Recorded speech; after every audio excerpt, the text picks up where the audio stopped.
listening to the Blitz, college fantasy football show with the Scolar and Emil.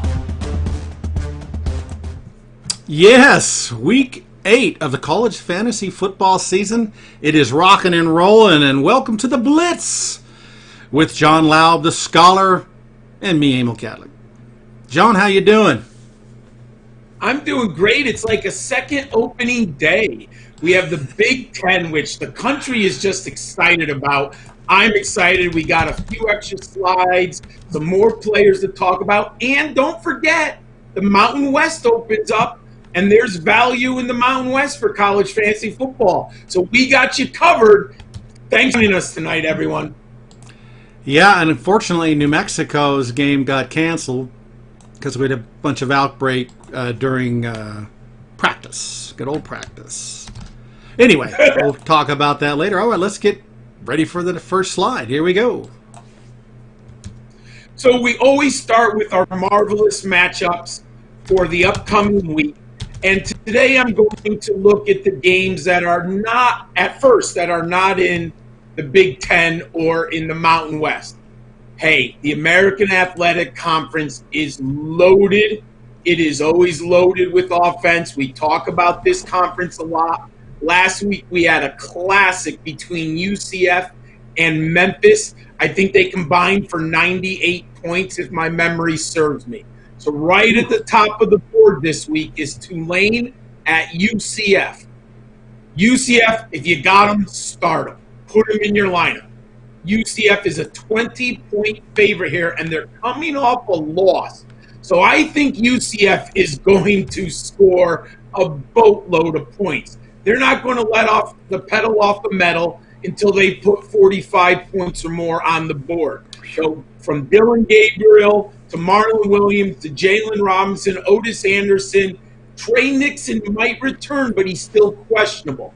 But put him in your lineup if you have him. The team that's interested, Tulane, if you need to go to your waiver wire, Tulane can provide some help here. They have a young quarterback, a freshman, Michael Pratt. He's a dual-threat freshman. The game script says here that the Green Wave are going to be throwing late into the fourth quarter, playing catch-up. If you need a wide receiver, go ahead, or a quarterback, go ahead and grab Michael Pratt. And at running back, Cameron Carroll is now the lead back in the backfield for the Green Wave. You need a running back, go grab him. I don't like any of their wide receivers or tight ends. They spread the ball around, and Pratt runs it a lot. So that's where I'm going in this game. Once again, we stay in the American Athletic Conference. And just before kickoff last week, we had shocking news. Memphis star wide receiver DeMonte Coxey has opted out of the season. He's not, in my opinion, I don't have him rated as high as Anthony Miller coming out of Memphis. But DeMonte Coxey is getting ready for the NFL draft, and he's a very good prospect. But he's no longer on the team. That opened up tons of value. The wide receiver who jammed last week was Calvin Austin. He replaced Coxey. He was the main guy in the aerial attack, and he had 151 yards and 2 touchdowns. There's a good chance that Calvin Austin is still available on your waiver wire. Pick him up. And, of course, quarterback Brady White was spectacular in that shootout. Go get him. I think he's on about 50% of rosters. He's simply awesome at home in this game against Temple. Now, on the other side of the football, Temple is 13-point favorites. This is a very tough spot for Temple. They came back and won a 2-point game last week against South Florida. But they want to run the ball. That is their MO. Unfortunately, the game script here will probably get away from them to staying committed to the run. One quarterback I love in my sleepers column this week is quarterback Anthony Russo. He has scored over 23 points each of the last 2 weeks. He's a senior quarterback, and he's a good player, and he's going to be throwing in the second half against Memphis. If you need a wide receiver, both Jaden Blue and Braden Mack of the Temple Owls, put them into your lineup. To me, the question mark is running back Raymond Davis. Game script is going to go away from him. In my opinion, if you don't get an early touchdown, it could be a challenge for him to get 15 points or more, because they might be throwing the ball, 9 out of 10 times in the second half. The third highest game on the board is in the SEC. Auburn at Mississippi. Now, I watched the Auburn Tigers last week, and boy, they did not play well. I'm being kind. Bo Nix drives me crazy. All the talent in the world, but wildly inaccurate. He's definitely underperforming my expectations. So I would only start Bo Nix if I was desperate or I needed an emergency starter at the quarterback position. The hot player right now is Tank Bigsby of the Auburn Tigers. I'm going to talk about him later today in the program, but he's a must start. And at wide receiver, you have Seth Williams and Anthony Schwartz. Anthony Schwartz is up and down. He's the home run hitter for the Tigers. But Seth Williams drives you crazy. He drops way too many balls. We highlighted him on Under the Microscope last week. He had a great matchup, a tough matchup against a good corner from Arkansas who will be drafted. And I thought Seth Williams got outplayed by the cornerback. He has frustrated me all season long.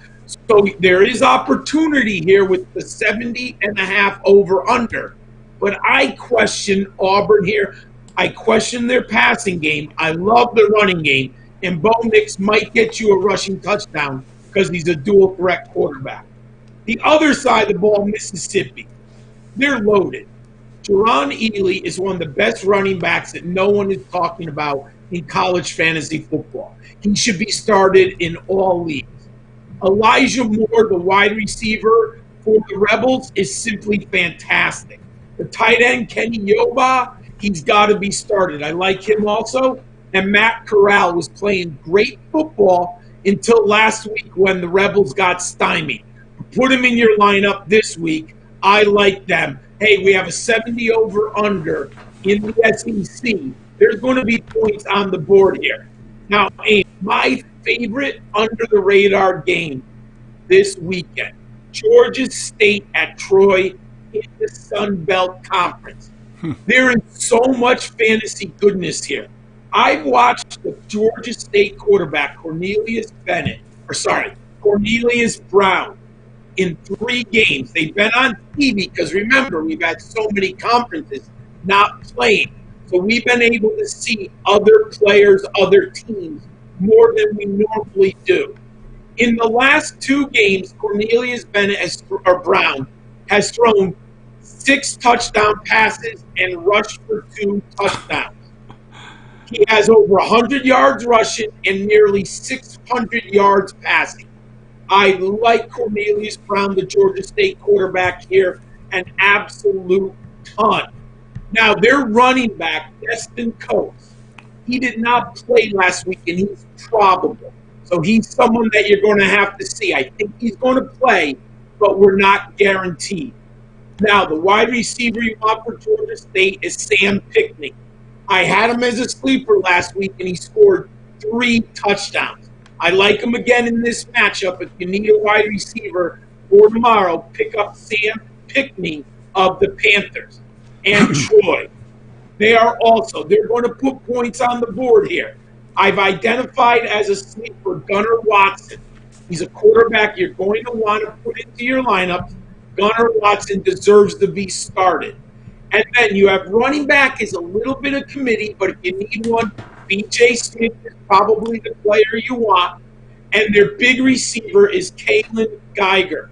So there's lots of good options in this Georgia State-Troy game with 68.5 over-under. And what I like even about it more, it's only a 2.5-point spread. It's not like the UCF game where you get the blowout and maybe the Knights take out some starters, or maybe Tulane just can't get the offense going in catch-up mode.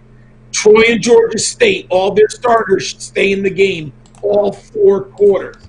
and in the ACC has one of the premier matchups on the board this week.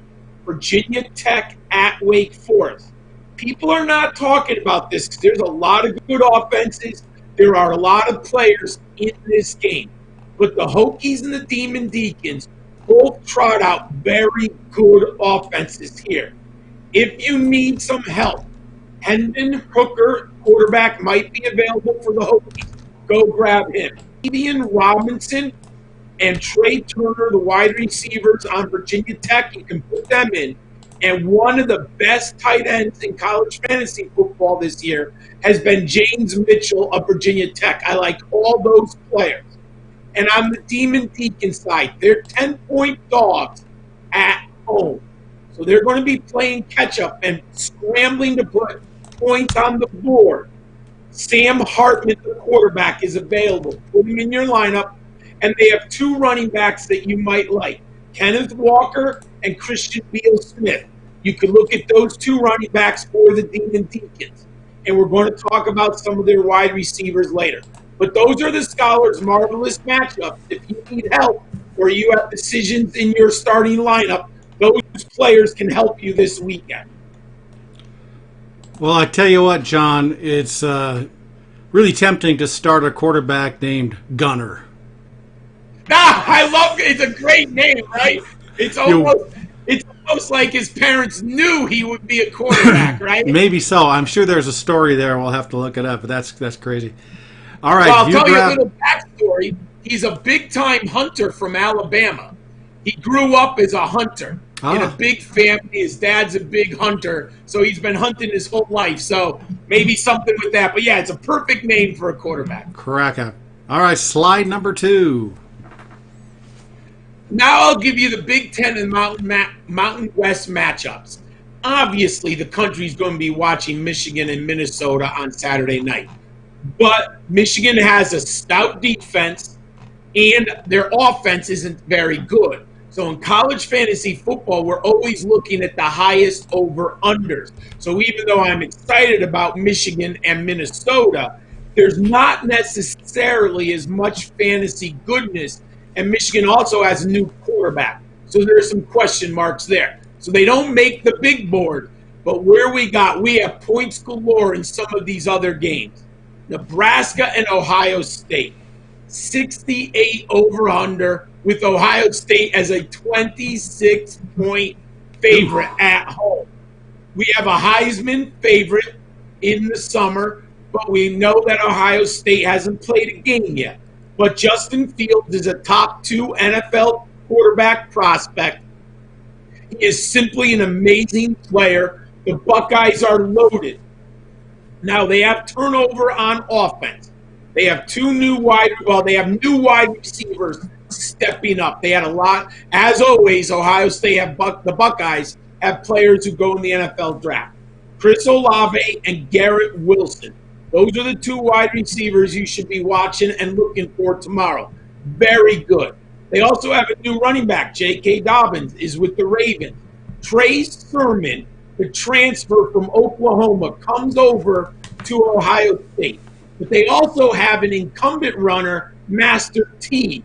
And now he seems and apparently is healthy. He was hurt in the spring and in the beginning of the summer. But it looks like the extra time till kickoff has allowed him. He might get some time here. So let's watch the backfield of the Huskies. But we know the offense is funneled through Justin Fields. Nebraska. This is a make-or-break year for Scott Frost, in my opinion. He had led UCF to the undefeated record. He moves over to his alma mater, and he has not turned the Cornhuskers around just yet. Their quarterback, Adrian Martinez, is a junior. He's a dual-threat quarterback, top recruit. This is a big year for Martinez and the Cornhuskers. Let's see if he can get his act together. Now, at the bottom, 62 points. But Penn State, Indiana is a fascinating game from a fantasy perspective here. The starting running back for the Nittany Lions was supposed to be Journey Brown. But unfortunately, the young man has some health concerns that popped up recently. So he's not, and it's not COVID, it's another health-related issue. And because of legal reasons, we don't know exactly why he's out. But the point is, Jordy Brown is not going to be playing for the Nittany Lions this year. You need a running back. I like Noah Cain. He's another high-level recruit in that Penn State backfield. You might be able to pick him up. I expect him to get the most carries in this game. The quarterback, Sean Clifford, is an underrated dual-threat quarterback. They have a top 3 tight end prospect in Pat Freiermuth, very good player, and a wide receiver, Jahan Dotson, if you need him. On the other side, no, not enough people are speaking about this Indiana Hoosiers offense. They are sneaky good, everyone. They have some real talent at the skill positions, led by quarterback Michael Penix. Great dual threat quarterback. He had a 10-to-2 touchdown to interception ratio, and he scored 2 rushing touchdowns last year. I like Penix here at home if you need a quarterback to grab off the waiver wire. They have a junior running back, Stevie Scott, who's a bulldozer. They have a very interesting wide receiver in Whop Philliar, very underrated, and an interesting tight end in Peyton Hendershot. The Hoosiers are loaded on offense. This is a sneaky shootout in the Big Ten. Indiana, Penn State, I'm going to be watching that one closely. And then we go out to the Mountain West. And I'm hoping the Mountain West we see some kickoffs late on the East Coast. The first one, I'm always loving the Hawaii Rainbows. They have the run and shoot. They're going to be throwing the ball all over the place. They have a young quarterback, Chevin Cordero, who's going to step in. He's one of the great quarterbacks from the state of Hawaii. He broke Tua Tagovailoa's records in the state. Unbelievable production. He's their quarterback. He's interesting. The challenge at wide receiver is the Rainbows are going to run 7 or 8. They use the 4 receiver sets all game. They run them out constantly. So we're going to have to see how the targets are distributed. I like Rico Bussey. I like Jared Smart, Lincoln Victor. But you're never sure until we see some rotations for the Rainbows who's going to get peppered. And then the Fresno State Bulldogs. They are a 4-point home favorite against Hawaii. Their running back, senior Ronnie Rivers, is a must start. Like Ronnie Rivers, a ton, dual threat pass catcher. He's going to produce points for you like crazy. And then the late game, I think it starts at 9:30, like 9:30 on the East Coast there.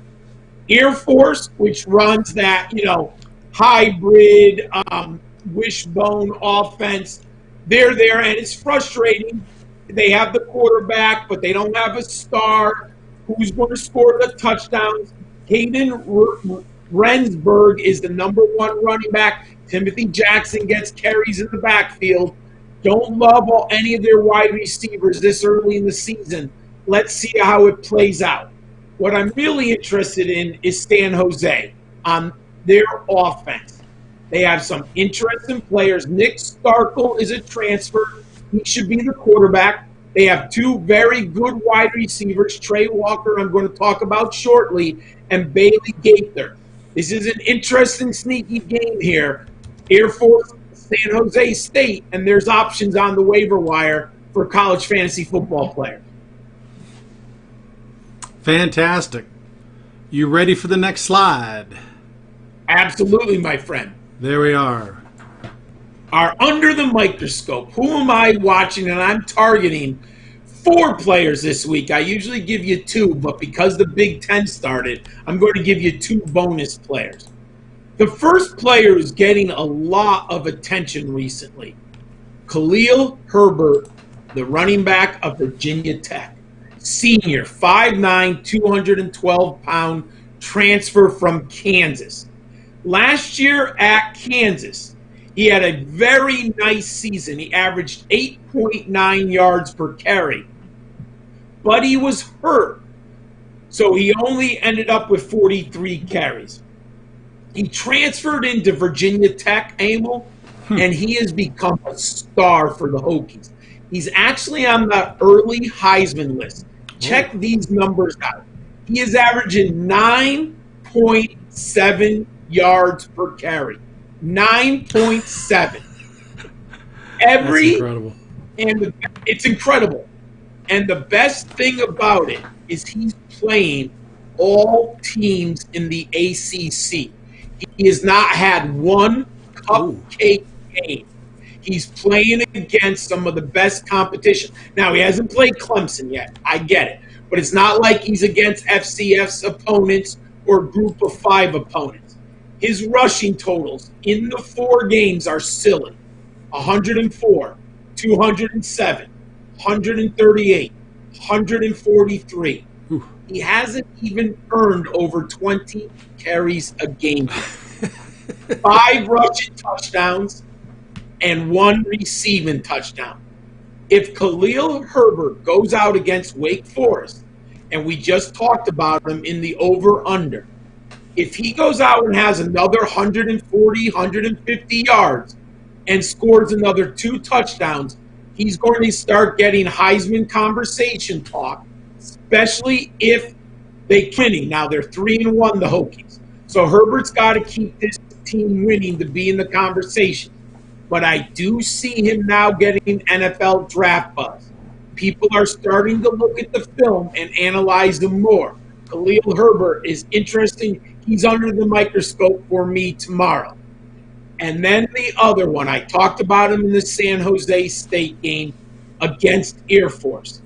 I really like this young man, Trey Walker. We saw Tony Fumagalli of the Eagles are now doing. He had another good game last night. I had him from Oregon in college fantasy football. Now, I wasn't sure that he would make it in the NFL, but the young man works hard, and he's finally gotten an opportunity. So here we go again. Another young man, Trey Walker. He's not as big as the Eagles wide receiver, 5'11", 180, but he's a very good route runner. He's under the radar prospect. Last year, Emil, in 10 games, he had 79 receptions for 1,161 yards. He was unbelievably productive. He only scored twice, but touchdowns are fickle. He has a better quarterback this year. Hopefully he'll be more productive in the end zone.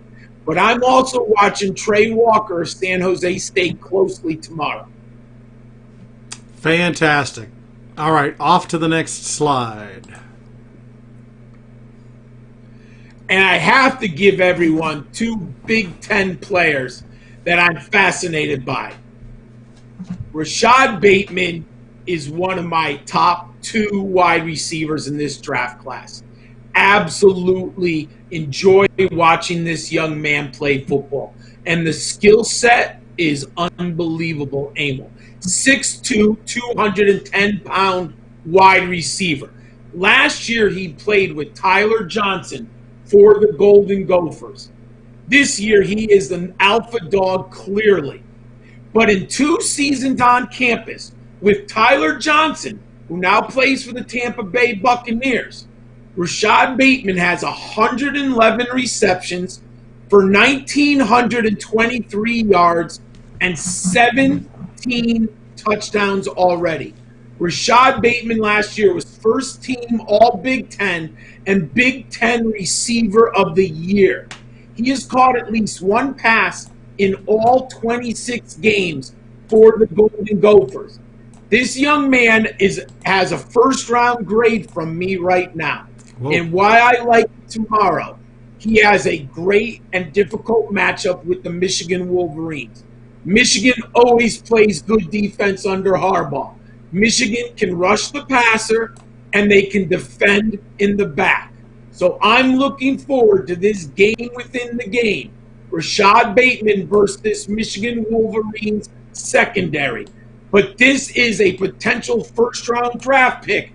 Now, he originally had opted out because of COVID, but he decided to come back, and we have the luxury of watching Rashad Bateman play tomorrow against the Michigan Wolverines. Can't wait. my Wow. other player under the microscope. Purdue has two great wide receivers. Rondell Moore is the wide receiver who gets the majority of the national attention, and I understand why. But David Bell, Emil, I do not understand why people are not talking about this young man. 6'2", 210 pounds. Big Ten Freshman of the Year last year and Freshman of the Week 4 times for the Boilermakers.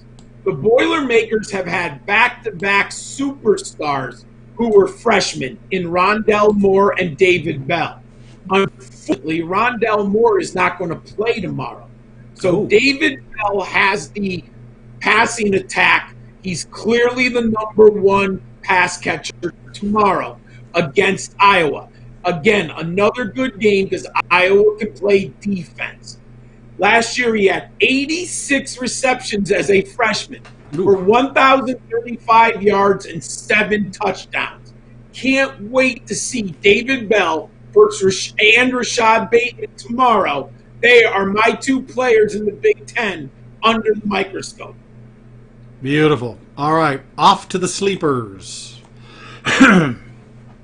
Ladies and gentlemen, if you need someone, you need to go that waiver wire. You need starters. Now, we got lucky this week, Emil. Only one game has been canceled because of COVID. So it's been a good week for us, and we have additional players with the Big Ten and with the Mountain West. But I've already talked about Gunnar Watson. And Gunnar Watson I'm looking forward to this week. How bad are the Georgia State Panthers? Emil, they're giving up 355 yards passing and 40.7 points per game. Gunnar Watson is thrown for over 600 yards and 7 touchdowns in the last 2 games. Absolutely love him. If you need a wide receiver, go get Gunnar Watson, or quarterback, Gunnar Watson tomorrow. One of the young men I'm surprised isn't being talked enough about is this JUCO transfer running back, LaDamian Webb of Florida State. Florida State got a new coach, Mike Norvell. And Mike Norvell was the coach at Memphis. And he had coached up players like Darrell Henderson, got him drafted. Tony Pollard, he got him drafted. He has a great running game. We didn't know in the beginning of the year necessarily who would run the football for the Seminoles in Mike Norvell's offense. But we now know that LaDamian Webb, the JUCO transfer, is the guy. Jashawn Corbin was a former Texas A&M Aggie, and it looked like he might get the job. But in the last 2 games, Webb has outgained Corbin 168 yards to 36, and he has out-touched him 25-9. Go get LaDamian Webb against Louisville. Louisville gave up 100 yards rushing to Kyron Williams and 100 yards rushing to Cameron Harris of Miami. If you need a sneaky running back, LaDamian Webb, and he's worth having on your team because of injuries, and I think he's going to be more productive as the season goes along for Florida State. One of the underrated running backs in the Big Ten, and part of it is because Michigan State has not been very good in the last couple of years. But Elijah Collins, he's starting his 3rd year on campus, a big bruising running back. Rutgers Emil is awful, just awful on defense. Ooh. Michigan State is home, and they're a 12-point favorite, which means Michigan State is going to be running the football well into the 4th quarter. You need a running back, go get Elijah Collins, my friend. Dax Milne is the wide receiver that you should acquire on the waiver wire. Last week, he was absolutely unbelievable catching passes from Zach Wilson, his quarterback at BYU. He leads the Cougars in receptions with 33, yards with 550, and receiving touchdowns with 4. Last week against Houston, he was so good, Emil. 9 passes for 184 yards and 3 touchdowns. BYU is a great team. We talked about them on last week's show. We've had Zach Wilson under the microscope. He's been on our sleeper list. Now he's a Heisman candidate. That the college football universe has caught on to Zach Wilson, and we told you about him in week 3. Now go get his wide receiver, Dax Milne. I talked about the Penn State game versus Indiana earlier. Jahan Dotson is the wide receiver who steps up for the Nittany Lions. You need a wide receiver. I like the over-under here, 62.5. The spread is less than 7, so the starter should stay in the game here. Go get Jahan Dotson of Penn State if you need a wide receiver. Fantastic. Here comes the next slide. All right, everyone. A great 12-game slate tomorrow afternoon. I'm going to give you some value plays, and I'm going to pay up for a few players, but you should be able to build a great lineup over this fantastic 4. I'm going to start. You're going to decide, the viewer, do I want to pay up? Which big quarterback? And I'm going to leave that decision. We have Sam Ehlinger, Trevor Lawrence, Hendon Hooker of Virginia Tech, Spencer Rattler of Oklahoma. We are loaded at the top of the quarterback board. You go out and get your guy. So we have to save money. I present to you my starter to save some salary cap. Max Duggan of TCU. Love the over-under here. High-scoring game, Oklahoma. Max Duggan is a dual-threat quarterback. Oklahoma has been bleeding points to opposing quarterbacks. Last time we saw the Sooners defense, Sam Ehlinger scored four rushing touchdowns against Oklahoma. I don't think Max Duggan is going to score 4, my friends, but he could throw 1 and run for 2. So go get Duggan against Oklahoma. And I cannot believe the price on Chuba Hubbard. He started off the year, let me get his price here. He's been as high as $8,900. He is at an incredible discount here at $7,500. He was a Heisman candidate when the season kicked off, and he had rushed for 2,000 yards last year. We had put him under the microscope in the first episode of the year of the Blitz. Chuba Hubbard's due for a huge day, Emil. He hasn't had that 200-yard day. I think last year he had 3 games of 200 yards rushing. Chuba's a great talent. For $7,500, I'm going to buy Chuba Hubbard here. Love him. I talked about Auburn, and I was saying how their passing game it's bad. It's just not very good right now. Tank Bigsby. Great name, one of the most appropriately named players in college football. He runs like a tank, my friend, and Auburn is finally getting the ball in his hands. It took him a while, for whatever reason, to realize that Tank was their best player on offense. But in the last 2 weeks, he scored over 20 points on DraftKings. I like Tank Bigsby against oh my God, I forgot who they're playing. Against Mississippi in this game. Take Tank Bigsby. And then we need to save money. Virginia Tech's going to score. That is going to force the Demon Deacons to play catch-up. I cannot believe one of their starting receivers, Jakare Roberson, he's only $4,600. A great value here. They're in a game where they are 10-point underdogs in a 68 over-under. Roberson should see 10 targets in this game. So I love the value of $4,600.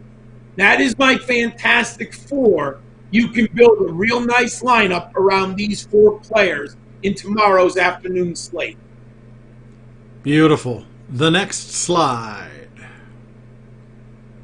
I'm going to go here on the evening slate in the Fantastic 4. There's 6 games. Why this slate is so interesting, it has a lot of group of 5 teams. Texas State, University of Texas at San Antonio, Louisiana Tech, University of Louisiana Monroe, South Alabama, and they're sprinkled with teams from the SEC and the American Athletic Conference. So I love this slate because you really have to know college fantasy football to win and be successful. So I'm going to give you some players who are wildly productive that you might not know of because they play in the group of 5. At quarterback, Frank Harris of the University of Texas at San Antonio. San Antonio has a very sneaky offense. They can put points on the board. Frank Harris, the first 2 games of the season, Emil, he scored 33.8 and 39.1 drafting points. Crazy. But then he got hurt, and he didn't play for 2 games. But he's healthy, and he's for the Roadrunners. Absolutely love Frank Harris this week on this slate. Put him in at quarterback. Carlos Davis of South Alabama. Crazy underrated for the Jaguars. He got, I think, 36 carries, if my memory serves me well, last week.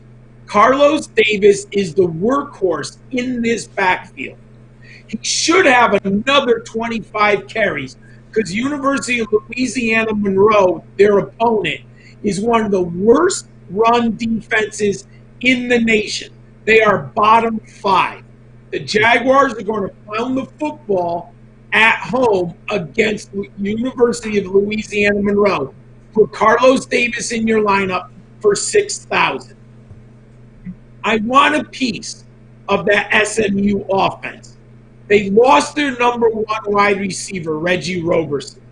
However, their next 2 receivers, Rashad Rice and Danny Gray, both stepped up last week. However, they're very expensive. So I'm going to go for the tight end of the Mustangs, Kylan Granson. He's only $4,500. That is a great value to get the 3rd receiver in an explosive, high-scoring offense. I know it's a tough matchup, but I've got to save some salary here because I'm going to want players on LSU and South Carolina. So I'm going to give you the tight end of the Mustangs for $4,500. I expect him to get at least 7 to 9 targets in this game. If he reaches the end zone, you're golden. And just one of my favorite names in all of college fantasy football, Zachary Franklin. Last week, the Roadrunners wide receiver, I could not believe it when I looked into the box score. He had 20 targets, my friend. Whoa. 20 targets. I will take a starting wide receiver who is peppered with 20 targets any time in college fantasy football. He's only $5,500. I love the tandem of Harrison Franklin in the matchup tomorrow against the University of against Louisiana Tech. So I like the quarterback and the wide receiver, Harrison Franklin, against Louisiana Tech at home. And then this gives you enough salary cap relief. You can go get those big offensive weapons, Miami, Virginia, LSU, and South Carolina. Emil, that is my fantastic four for the evening slate. Wonderful. Beautiful. All right, the final slide. And now to the Scholar's best bets. I'm always honest with all of our viewers. Last week, 1 and 2. Not so good. I'm 10 and 8 for the season. But I'm giving you a bonus pick this week because I believe I'm going to turn it around and get some winning bets for all of our viewers. Absolutely love TCU versus Oklahoma. Oklahoma's defense is atrocious at linebacker and in the secondary. I like home underdogs. TCU is going to control the clock. They're going to run the football. They're going to use Max Duggan, their dual threat quarterback, to control the time of possession and control the line of scrimmage. I'm getting almost a touchdown at home. Home Frogs against the Sooners. I'm taking the Horned Frogs. I don't usually like giving up 20 points. I don't want it to go to 21. But UCF is going to be mad after losing at Memphis on the road. They're home, and they're hosting Tulane. I like the Knights here. I am worried a little bit about the backdoor cover, but I'll take the Knights minus 20 at home against Tulane. Navy. First 2 games of the year, Emil, they were absolutely bludgeoned. They looked bad. But Navy has turned it around, and they've won 3 games now. They are 15-point home underdogs against the Houston Cougars. And the Houston has a terrible defense. Navy's triple option offense is working again. The midshipmen have turned around that running game. They're going to control the clock against the Cougars. And the Cougars, unfortunately, make errors on offense. They turn the ball over. They turn the ball over against Navy. Navy's going to capitalize. I'm getting more than 2 touchdowns in this game. I like Navy plus the 15 against Houston at home. And I'm going to go to the big game, the game which the country will be watching. Minnesota, Michigan. I already talked about Rashad Bateman. I like their quarterback, Tanner Morgan. Minnesota, what I liked in my research, excuse me, everyone, they have 5 returning offensive linemen. The Golden Gophers are nasty in the front 5. Their offensive line is big, strong, and physical. The Wolverines had some young men graduate who are now in the NFL. They have turnover in the front 7. I think the Golden Gophers, they control the line of scrimmage here, and they take some deep shots down the field behind the secondary. I like the Golden Gophers plus 3 at home against the Wolverines. And those are the Scholars' best bets for Week 8, everyone. Yeah, those sound very good. Excellent. Yeah, I've been looking at the numbers, looking at the matchups. I like those bets. We don't always win, but we have fun playing. Well, predicting the future is not a very accurate science, but it is a lot of fun, and we like to get it right a little more than we usually. Yeah, those are great. I'm looking forward to this weekend, and glad to see the Big Ten in there and a couple of Mountain West teams, even though the New Mexico State and Colorado State got canceled. Yeah, that's right. You're right. That was the big cancellation. Because I like Colorado State's offense. They're an interesting team. So, yeah, that's right. Now that you mentioned that, they were playing Colorado State. I forgot when you mentioned they were canceled. I could not remember who they were playing. New Mexico. Yeah, pretty sure it's Colorado State.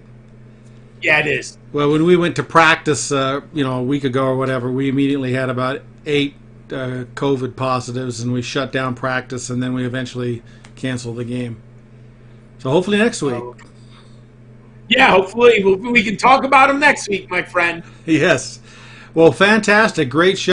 And Illinois is playing. So as soon as I get off with you, I'm going to turn on that Wisconsin game. The fantastic. First Big Ten. Yeah.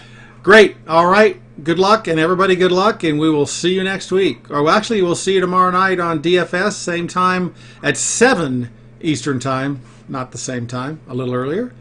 And we'll have some fun doing DFS NFL. Excellent, everyone.